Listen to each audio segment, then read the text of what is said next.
Antes de presentar al siguiente ponente, quiero dar las gracias, nuestro agradecimiento, tanto a Ángel como a todas aquellas personas que pues han podido hacer que este congreso se haya llevado a cabo con una organización correcta. Así que pido un aplauso para la organización y para Ángel, que está en la mesa de...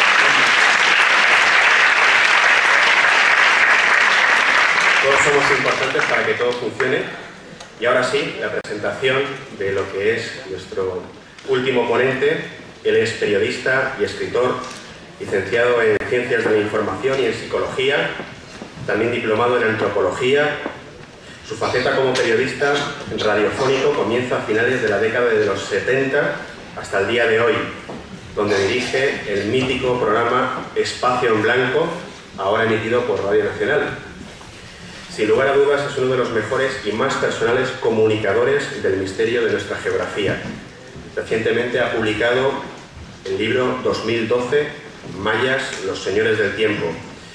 Fascinante trabajo donde, sin miedo a prejuicios de ningún tipo, hace un repaso no ya a su trayectoria personal y espiritual, sino también al destino colectivo de la Tierra.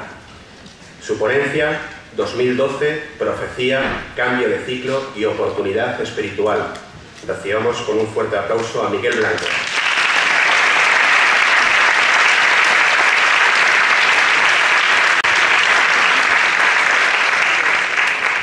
Muchas gracias.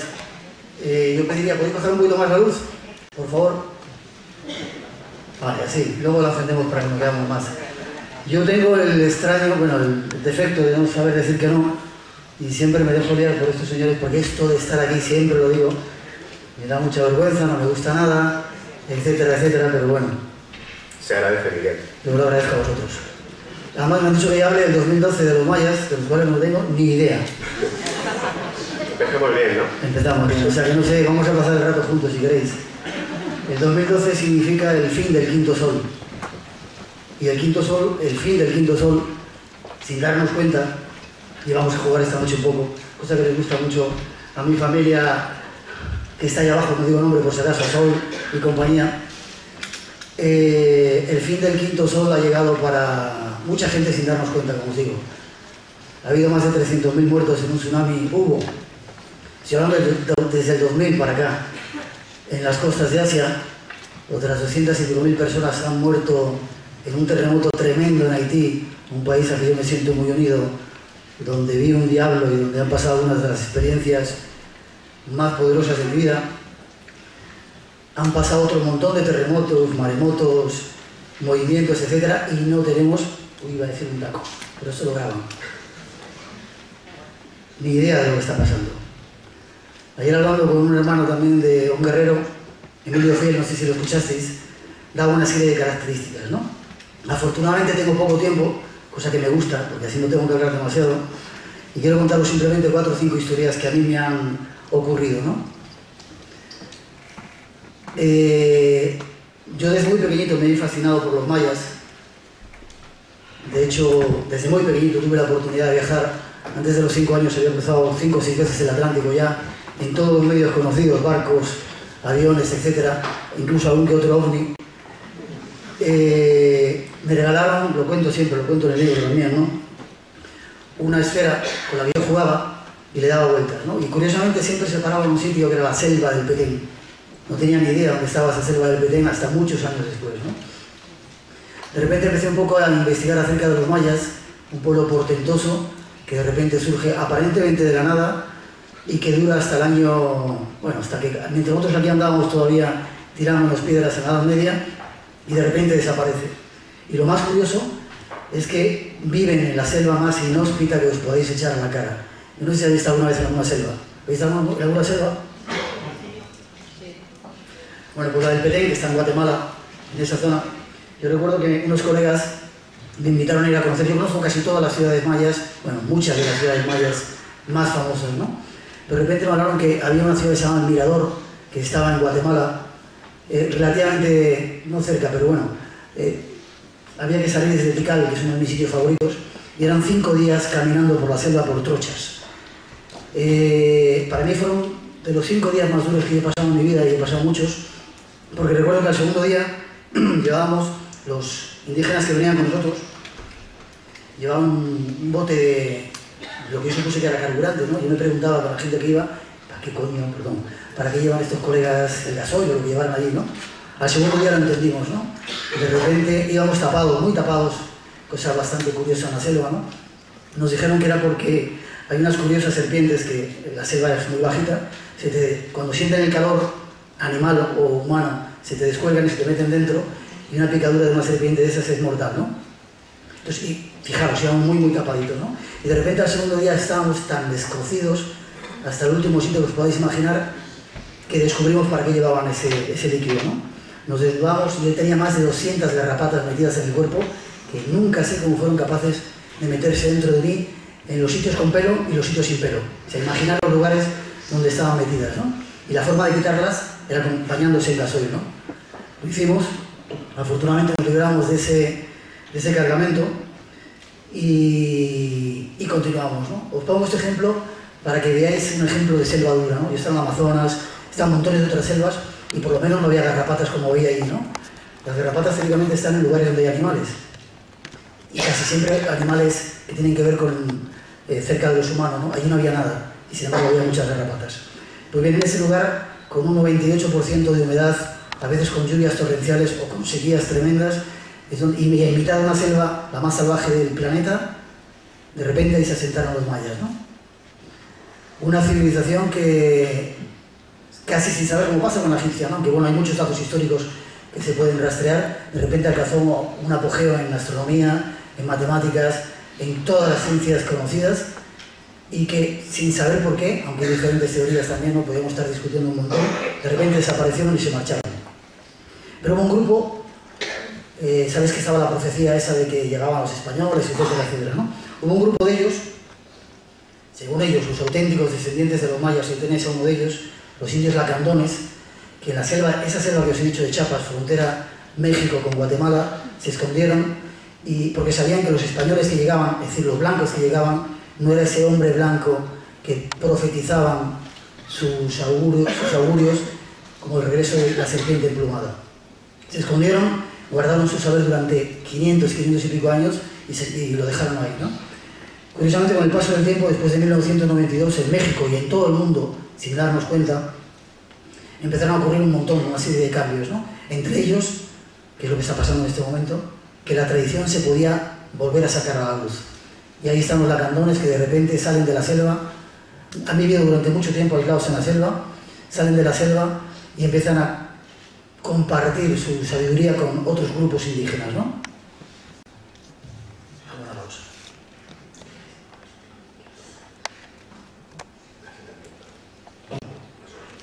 Yo me paro para que preguntéis cuando queráis, ¿eh?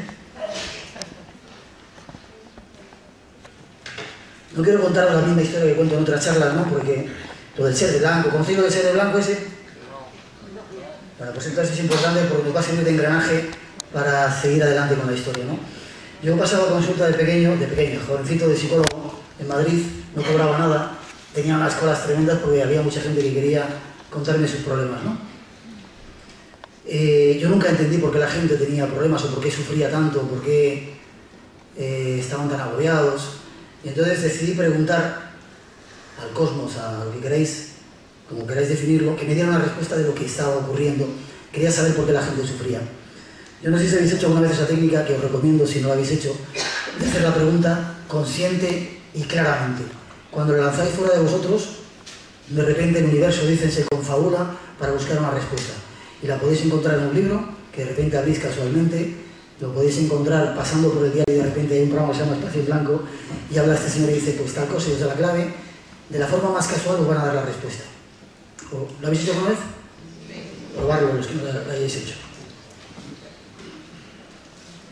De repente no me funcionaba nada ese sistema que yo estaba tratando de llevar y dije, bueno, pues me quedo el tiempo que haga falta hasta que me venga la respuesta.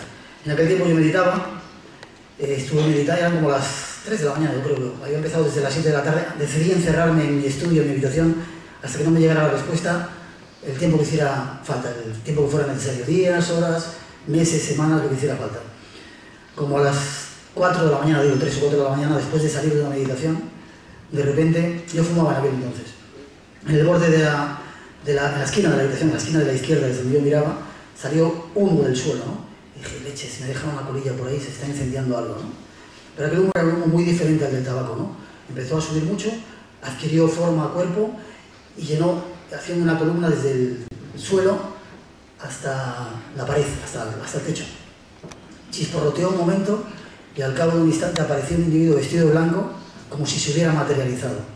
Siempre pongo el ejemplo de una película que nunca me acuerdo, Star Trek, una de esas, el sistema que utilizan para teletransportarse de un sitio a otro, ¿no?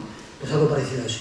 Chisporroteo y apareció un tipo vestido de blanco, melena larga blanca, que dio unos cuantos, salió de esa columna de humo, se acercó a mí y me dio la mano, ¿no? Yo la toqué y sentí que era un tacto increíblemente suave, cálido, dulce, y él me dijo de alguna determinada manera, no sé si me habló en aquel momento, que no me preocupara, que me iba a llevar a un lugar donde iba a encontrar la clave de lo que estaba buscando. ¿No os he contado esta historia a la mayoría? Porque veo caras nuevas. Cómo me gusta jugar, ¿eh? En estos momentos me gusta mucho jugar. Sentí como...